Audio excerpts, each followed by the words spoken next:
آپ نے سنا ہوگا حضور نے سورہ رحمان کے بارے میں فرمایا ہے سورۃ الرحمان عروس القرآن. یہ سورہ رحمان جو ہے یہ قرآن کی دلہن ہے.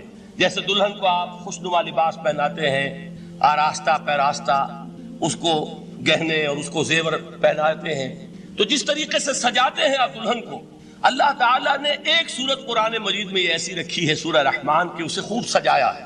اس میں الفاظ کا در و بست، اس کا اپنا ایک ڈیوائن میوزک ہے.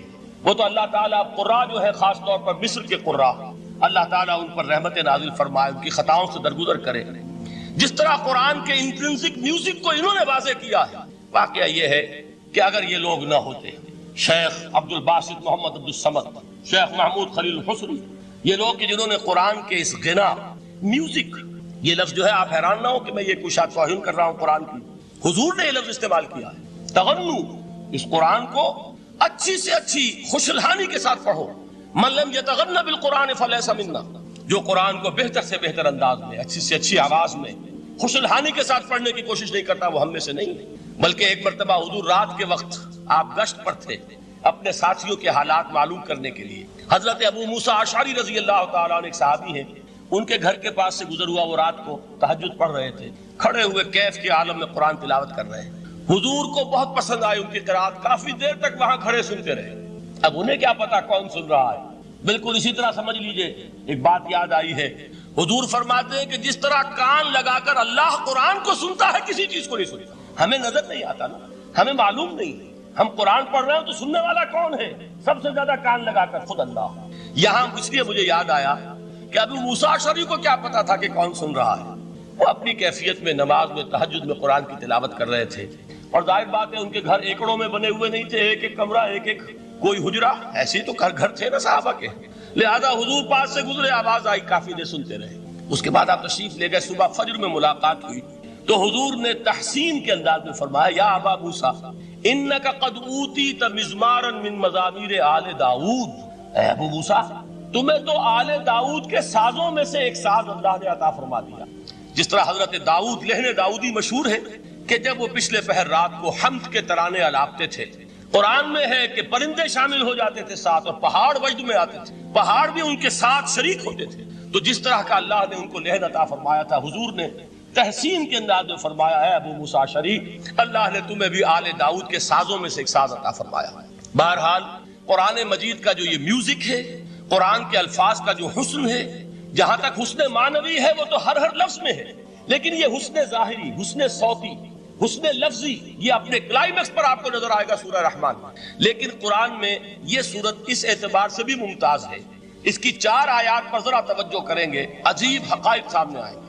جہاں یہ قرآن مجید کے حسن صوت اور حسن لفظی کی معراج ہے، وہیں اس کی پہلی 4 آیات میں 4 چوٹی کی چیزوں کا ذکر ہے، سب سے اونچی چیز ہے. پہلی آیت کیا ہے؟ الرحمن. ایک آیت ہو گئی. رحمان کیا ہے؟ اللہ کا نام ہے. کبھی آپ نے غور کیا اللہ کے ناموں میں سب سے پیارا نام کون سا ہوگا؟ رحمان. کیوں؟ اس کا مادہ کیا ہے؟ رحمت. ہمیں سب سے بڑھ کر جس چیز کی ضرورت ہے وہ کیا ہے؟ رحمت خداوندی. نام اچھی طرح سن لیجئے اس حضور کے قول کو. حضور فرماتے کوئی شخص جنت میں مجرد اپنے عمل کی بنیاد پر داخل نہیں ہو سکے گا جب تک کہ رحمت خداوندی دستگیری نہ کرے. کسی صحابی نے بڑی ہمت اور جرأت کا ثبوت دیا کہ پوچھ لیا کیا حضور آپ بھی؟ جب آپ نے فرمایا کوئی شخص داخل نہیں ہو سکتا جنت میں محض اپنے عمل کی بنیاد پر جب تک کہ رحمت خداوندی جو ہے وہ دستگیری نہ فرمائے. پوچھا گیا کیا آپ بھی؟ آپ نے فرمایا ہاں میں بھی. آپ انداز کیجئے کہ اگر محمد الرسول اللہ بھی رحمت خداوندی کے ضرورت مند ہوں تو تاب دیگراں چے رسد، ہماری تو سب سے بڑی ضرورت رحمت خداوندی. اب یہ رحمت جو ہے قرآن مجید میں اللہ تعالیٰ کی یہ شان 2 الفاظ کے ذریعے سے آتی ہے، رحیم اور رحمان. اور کوئی مادہ نہیں ہے جس سے 2 نام بنتے ہوں اللہ کا، لیکن یہ مادہ ہے واحد رحمت کا کہ جس سے رحمان بھی ہے رحیم بھی ہے. رحیم صفت مشبہ ہے، رحمت دائم ہو جائے گی، مستقل ہوگی تو رحیم کہیں گے. اور رحمان، اس میں رحمت کی ہے وہ شان ہے کہ جیسے ٹھاٹھے مارتا ہوا سمندر ہو، ہیجان کی کیفیت، طوفانی کیفیت. رحمت خداوندی کا طوفانی جوش وہ ہے رحمان. آپ تو رہتے اس علاقے میں ہیں، آپ کو معلوم ہے عرب اگر بھوکا مرا جا رہا ہو تو کیا کہے گا؟ انا جوعان. پیاسا مرا جا رہا ہو انا عطشان. بہت غضبناک ہوگا غضبان. غضبان آصفہ قرآن میں آیا، بہت غضبناک. رحمان جس کی رحمت جو ہے جوش میں ہے، ٹھاٹھے مارتے ہوئے سمندر کے مالک. تو یہ اللہ تعالیٰ کے ناموں میں سب سے پیارا نام. اب آگے چلیے. الرحمن علم القرآن، رحمان نے قرآن سکھایا. رحمت خداوندی کا سب سے بڑا مظہر، رحمان کی رحمانیت کا سب سے بڑا مظہر قرآن ہے. ان میں جو منطقی ربط ہے اس کو سمجھتے جائیے. اچھا آپ یہ سوچئے، جو علم بھی انسان کو حاصل ہوا وہ کس نے دیا؟ اللہ نے. سائنس کا علم کس نے دیا؟ اللہ نے. علم آدم الاسماء کلہا، وہ علم الاسماء جو حضرت آدم کو دے دیا گیا تھا ازل میں، یہ اسی کا ظہور ہے، یہ اسی کی ایکسفولیشن ہے جو ہو رہی ہے اور ہوتی رہے گی ابھی. اور دوسرے علم ہے وہ کس نے دیا؟ اللہ نے. لا یحیطون بشیء من علمہ الا بما شاء، مخلوق میں سے کوئی اللہ کے علم میں سے کسی شے کا احاطہ نہیں کر سکتا مگر وہ جتنا اللہ دینا چاہے. لیکن یہ کہ تمام علوم میں چوٹی کا علم قرآن. نوٹ کرتے جائیے، چوٹی کی چیزیں جمع کیجیے. اللہ کے ناموں میں چوٹی کا نام رحمان. اللہ نے جو کچھ انسان کو سکھایا اس میں چوٹی کا علم قرآن. خلق الانسان، انسان کو پیدا فرمایا. سوال یہ کہ حیوانات کو کس نے پیدا فرمایا؟ آسمان کس نے پیدا کی؟ زمین کس نے پیدا کی؟ فرشتے کس نے پیدا کی؟ کیا مطلب خلق الانسان؟ اس کی تمام مخلوقات میں اس کا کلائمیکس، اس کی تخلیق کی معراج، اس کے تخلیق کا نقطہ عروج انسان ہے. یہ ہے کہ جو مسجود ملائک بنا ہے. وَلَقَدْ كَرَّمْنَا بَنِي آدَمَ وَحَمَلْنَاهُمْ فِي الْبَرِّ وَالْبَحْرِ وَرَزَقْنَاهُمْ مِنَ الطَّيِّبَاتِ وَفَضَّلْنَاهُمْ عَلَى كَثِيرٍ مِّمَّنْ خَلَقْنَا تَفْضِيلًا. تو تخلیق میں سب سے اونچی تخلیق انسان کی، علموں میں سب سے اونچا علم قرآن کا، اللہ کے ناموں میں سب سے اونچا نام رحمان. تقاضے پورے کرو. تقاضے کیا ہے؟ ایمان ہے تو عمل درست ہونا چاہیے، ایمان ہے تو جہاد ہونا چاہیے، ایمان ہے تو جان اور مال کھپانی چاہیے. تو جو ایمان دوسرے لوگ جس طرح لائے ہیں، حمزہ بھی تو ایمان لائے ہیں، آخر ان کا راستہ تمہیں نظر نہیں آ رہا؟ ابو بکر ایمان لائے ہیں، ان کی طرح ایمان لاؤ. تو انہوں نے کیا کہا؟ انؤمن کما آمن السفہاء، کیا ہم اس طرح ایمان لائے جیسے یہ بے وقوف لائے؟ سفیہ کا لفظ تو سبھی جانتے ہیں، یہ سفہاء کسے کہہ رہے ہیں؟ آپ نے پڑھا تو بہت مرتبہ ہوگا ان آیات کو، کبھی سوچا کس کو کہہ رہے ہیں؟ وہ ابو بکر کو کہہ رہے ہیں، وہ حمزہ کو کہہ رہے ہیں، وہ عمر کو کہہ رہے ہیں. ان کی تو مت ماری گئی. غر ہؤلاء دینہم، انہیں تو کوئی ہوش ہی نہیں. 2 مرتبہ حضرت ابو بکر نے وہ کام کیا ہے کہ ہر ورلڈلی وائز انسان یہ کہے گا کہ حماقت کی ہے جس کے سامنے دنیا ہے. جب ہجرت کے لیے حضور تشریف لے جا رہے تھے، 40,000 درہم کا سرمایہ تھا، جبکہ حضرت ابو بکر ایمان لائے. مکے کے چوٹی کے تاجروں میں سے تھے جو ملک التجار کہلاتے. لیکن اب وہ روپیہ کہاں خرچ ہوا؟ بلال کو خریدا، روپیہ دے کے خریدا یا ویسے ہی خرید لیا؟ آزاد کر دیا. ابو فقی کو خریدا، آزاد کر دیا. 6 ہیں غلام اور کنیزیں محمد رسول اللہ پر ایمان لانے والے جن کو ابو بکر نے اپنے پیسے سے خریدا اور آزاد کیا. یہ روپیہ تو پگھل رہا ہے نا. جو تھوڑی بہت پونجی رہ گئی ہے، تو جب حضرت حضور ہجرت کے لیے تشریف لے جا رہے، وہ ساری پونجی اپنے ساتھ لے گئے، گھر والوں کو چھوڑ کر گئے. بوڑھا باپ اندھا ابو قحافہ، بعد میں وہ بھی ایمان لے آئے. اور یہ ابو بکر ہیں کہ جن کی 3 نسلیں ایک وقت میں موجود تھی مسلمانوں کی. ابو قحافہ مومن، ابو بکر مومن، اور ابو بکر کی اولاد مومن، عائشہ، اسما اور ابو بکر اور عبد الرحمن ابن ابی بکر. یہ کون ہے؟ تو 3 نسلیں جس کی بیک وقت رہی ہیں ایمان میں، وہ شاذ لوگ ہیں، ان میں ابو بکر. لیکن یہ کہ اس وقت تک ابو قحافہ ایمان نہیں لائے تھے، والد نابینا تھے. تو والد ہے، بیٹیاں ہیں، حضرت عائشہ، حضرت اسما حضرت رضی اللہ تعالیٰ عنہما، بیوی ہے. کچھ نہیں چھوڑ کے گئے، ایک پیسہ. جب باپ کو معلوم ہوا بیٹا چلا گیا محمد کے ساتھ صلی اللہ علیہ وسلم، سخت غصے میں ہے، پیٹ تاب میں ہے. اب ہمارا کون والی وارث ہوگا؟ کون ہے ہماری خبر گیری کرنے والا؟ بیٹیوں سے پوتیوں سے اپنے پوچھتے کچھ چھوڑ کے بھی گیا کہ نہیں؟ انہوں نے کہا ہاں ابا جان. کیا کیا انہوں نے؟ کبھی پڑھے ہیں واقعات؟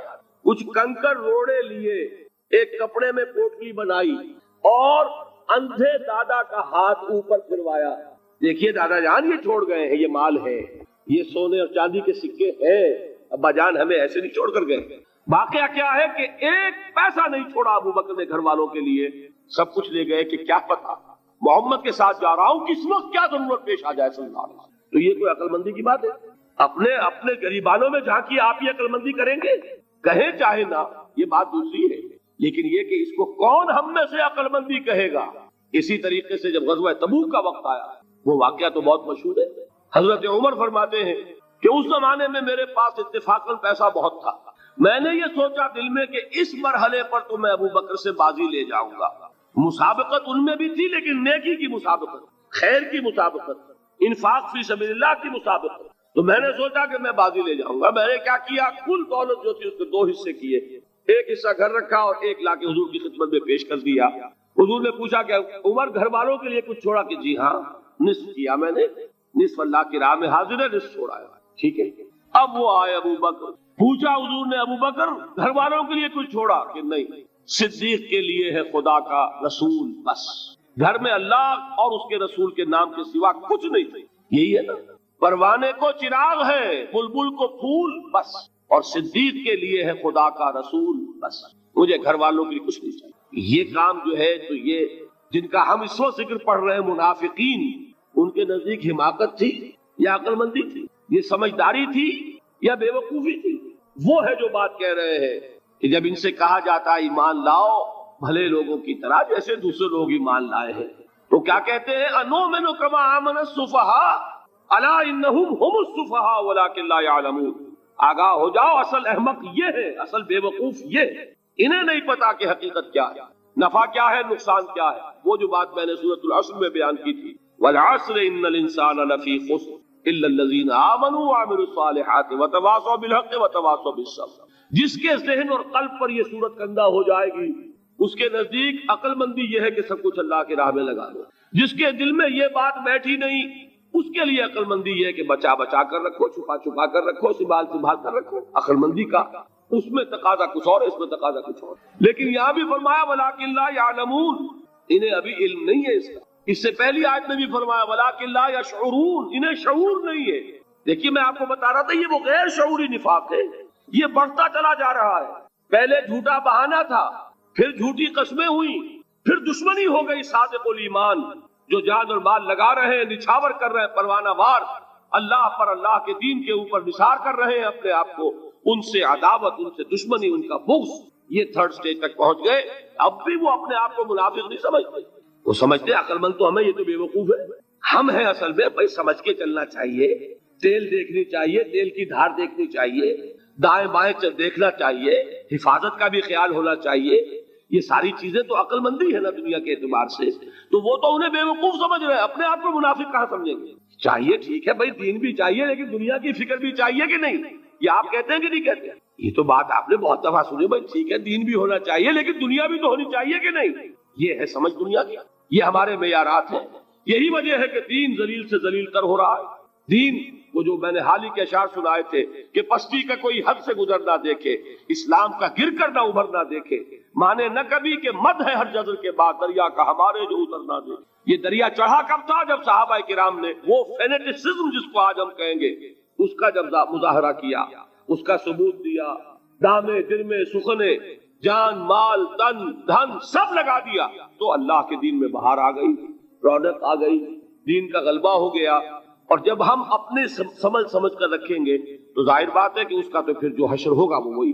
دین میں کمزوری, ہماری دنیا جو ہے پھل رہی ہے, پھول رہی ہے, دین جو ہے وہ کمزور ہوتا چلا. یہ ہے 3rd سٹیج اس نفاق کی, کہ جس کے بعد اب کوئی امکان واپسی کا نہیں ہے.